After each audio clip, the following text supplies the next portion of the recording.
Something I've just read in the Times this morning about how pollution figures in various postcodes are going to be released or made, I think according to James Monroe from Trading Standards, they're going to be made mandatory to put on property details. And I read something in Bricks and Mortar actually on Friday where they were quoting the properties that they were featuring, and they had they had the figures per cubic metre or however they're doing the figures, and it was very, very clear that some of the properties you could see just by looking at them were in the country or in London or in conurbations of some sort. And I just wonder how relevant that is. I think it's probably quite a good thing, but of course what it doesn't do is give the specifics of individual properties, and it's counterbalanced, this argument, by the fact that estate agents up to now are still trying to put as little as possible on their property particulars because they want someone to get in touch so they can start talking to them and engaging with them. And the trouble is, with companies like Sprift now producing these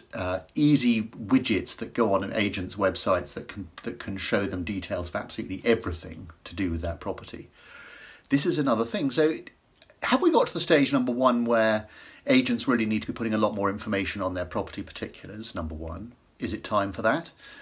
And number two, in terms of this particular issue of pollution, it doesn't take into account, or maybe agents should take into account in their property particulars, whether a property is double glazed, new windows, etc., etc. We don't want to get to a stage where all properties have hermetically sealed windows and aren't very nice to live in. But most things I've read, people who go in and out of their front door, even if they're living on a main road, they don't spend a lot of time outside. The majority of the time in that property is inside. So how relevant is it to have these pollution figures and to have people making a distinction between which properties they're going to buy based on that sort of information?